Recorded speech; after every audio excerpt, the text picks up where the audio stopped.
What is it? Comfort food, second installment.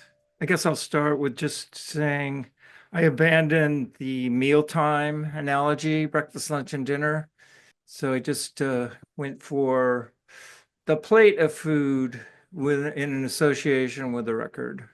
What music do you turn to when nothing seems quite right? What do you go back to time and time again?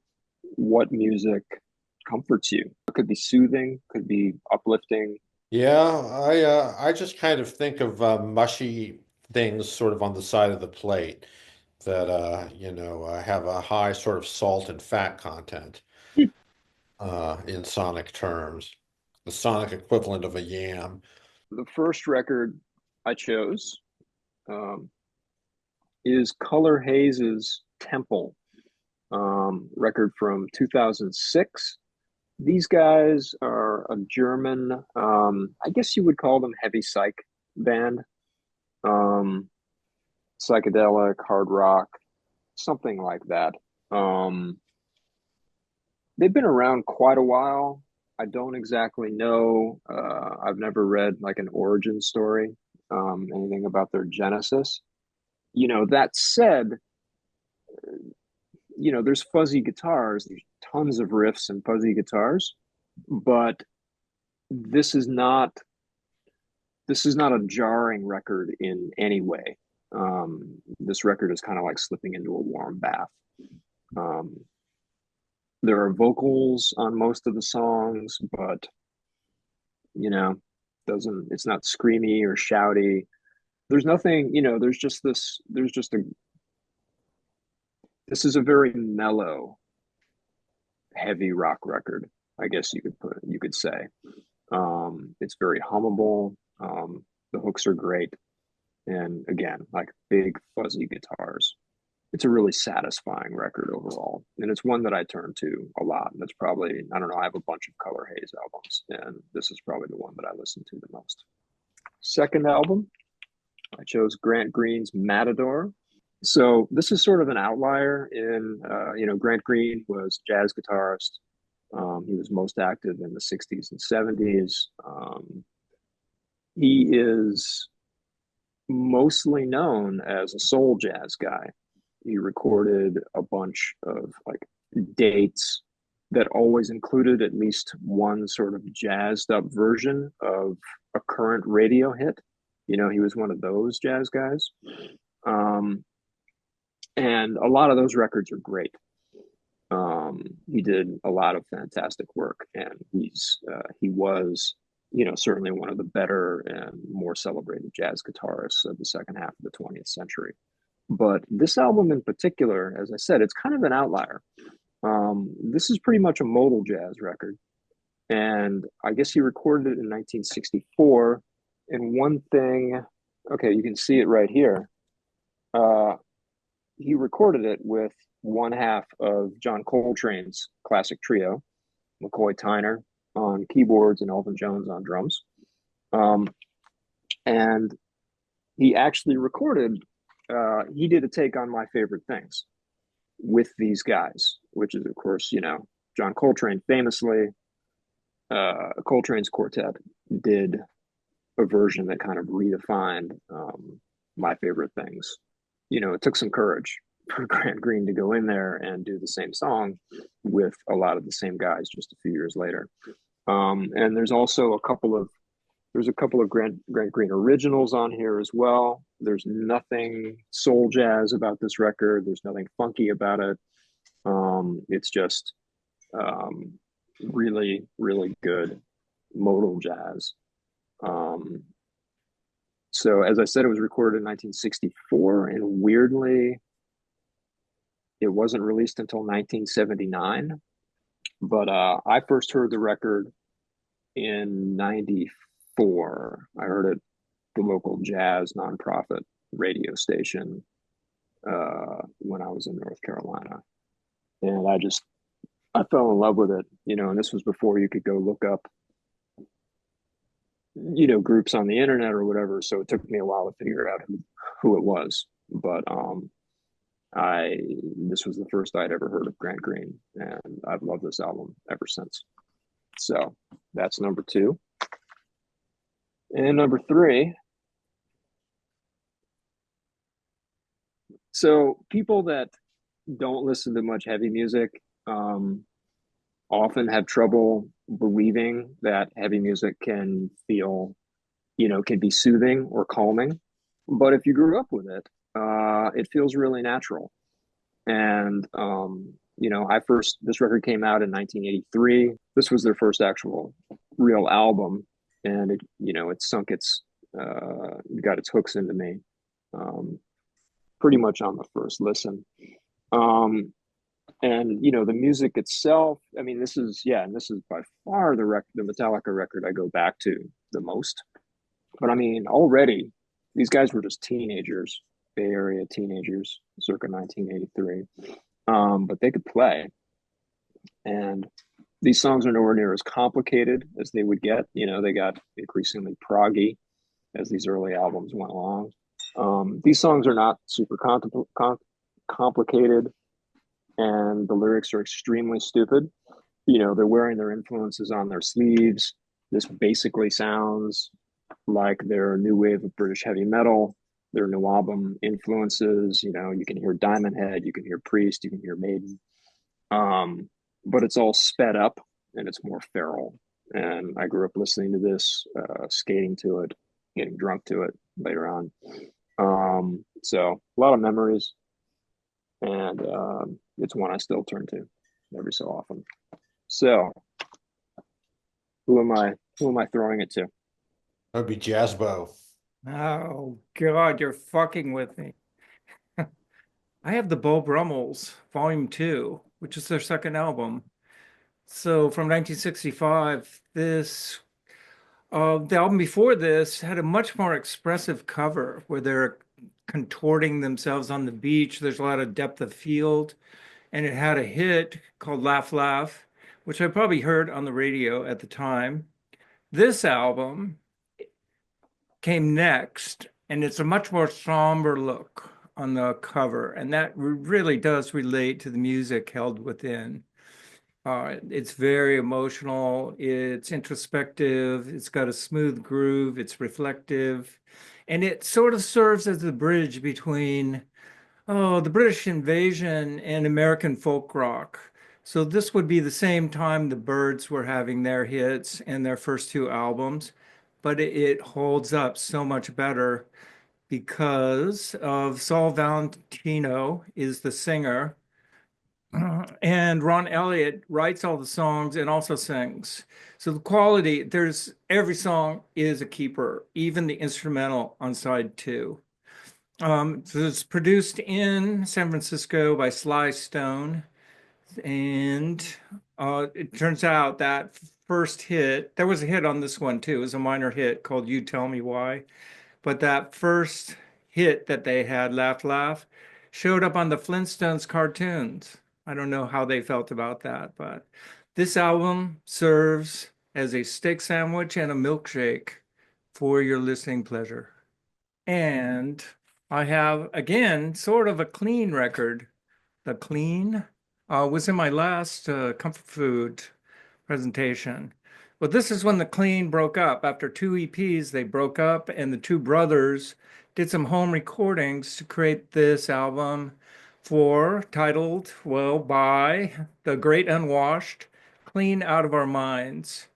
And it is acoustic and laid back. It has a sort of charm of the 60s folk rock, combined with the mystery of Syd Barrett style music. It's experimental, it's weird, but there are several memorable songs on here in between the weirdness that are all different. There is no convention that they're applying to this at all. And they're both great writers, both David and Hamish Kilgore. So, and they also invited a bunch of guests from the Dunedin scene. So that fleshes out the album, and it's a great listen. And this would be akin to spaghetti and wine sauce. Wow. And the last entry right here is Sui George, which is a soundtrack to, or part of a soundtrack to a Wes Anderson film, The Life Aquatic from 2014. Well, this is like a new friend to me, or maybe akin to being consoled by an old friend in the past. But it's not something I listened to very much. I kept it upstairs, considering it a novelty record, and I would play it at a party. But it really is, goes way beyond that novelty element. Well, there's a consistent guitar and voice. You see, he's just playing a nylon string acoustic guitar, and he's doing covers of David Bowie songs. So it has this effect where you sort of recognize the song melodies, but he's singing in Portuguese, and it's very stripped down. And but there is this connection that you make, and it's sort of magical in the way that happens. It's got a sense of longing, maybe in that he had wished he had written all these David Bowie songs. And I'm not a big David Bowie fan at all. I think they're overly dressed, the songs. And so having them stripped down like this is the way I like to listen to Bowie. Okay. He also scat sings some of the guitar leads, which is interesting. This is akin to a plate of sushi rolls. And that's it. And I'm looking to pass the baton on To Eric. Well, Jackson, you mentioned in the context of the clean, Sid Barrett. I've got Sid Barrett. Really could have chosen just as well his other album. These two artifacts are great sort of windows into a man's soul as it is falling apart. I don't know that there's anything particularly comforting about that, but I do suppose I find my own troubles soothed a bit by seeing them reflected outwardly in other people's, and there's a kind of fragility in everything that Sid Barrett writes, and sort of there's this naive quality too. He sounds very wide-eyed and wondering. And anyway, getting a dose of that is balm for my troubled mind. So item one, Sid Barrett, also the Madcap Laughs, great records. My second selection, again, it could have been anything from their early output. Roxy Music, which I see as eliciting a wince. But for me, these kind of foppish dandies strutting their musical stuff and engaged in all this ridiculous kind of bravado is really well, again, it's comforting in some weird way because you're sort of transported into this world of where everything is artificial and for show. But I like the bright neon lights, I guess. Do you consider that a glam rock record? No, it's got the Bogus Man on it, which I is call it art one of my rock all-time before. favorites. It's this kind of strange, lurching trudge through, I don't know, some kind of world of impersonation and falsehood. And I don't know, it seems like they're really just playing with appearances here. Like it's like decades before the rock world became this kind of over-marketed, you know, corporate machine. They saw it all coming and kind of and sent it up, avant la lettre, as you might say. Plus, they're an immensely influential band. Just it's their sense of style, which also comes across in the music. I like it for the same reason that I like Giallo movies, even though they're a totally different kettle of fish. Here, here. Okay. Again, I could have chosen any number of records, and this is definitely not their best one, but it's the most soothing for me because of the last track, probably. PSY, which is this long epic really about sort of outlaw Texans. Got the Butthole Surfers, PO'd, or however you pronounce that. Again, it's some series of letters that, PIOUHGD.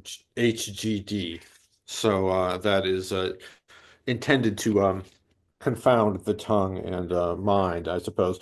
What I really like out in this album are the longer songs where they kind of start cutting loose with the effects and going into the psychedelic territory, as they do on all the recordings. But they just kind of take you into this parallel universe where everything is so fucked up that you just your own problems don't seem to be such a big issue. Would Great, you great. call it would you call it LSD influenced? I would call it LSD dependent. Probably. I don't think you can get to this space without chemical help. But for all that, there is something strangely melodic about everything they do, even when they're making a lot of noise. And yeah, I think Paul Leary is a great guitarist, and Gibby's a great vocalist. So what can I say? Plus, it's got them doing the Hurdy-Gurdy Man by Donovan. So yeah, again, they're like people transported from the '60s to the '80s and '90s who just never really grooved with that kind of love, I don't know, human brotherhood scene. Even though they oddly seem to try, but just they fail miserably. You're done. I'm done. Just chew it. Wash it. We're all swimming in plastic anyway. By subtraction. I'm on board. Matey. Wide open. Oh boy. Into the void.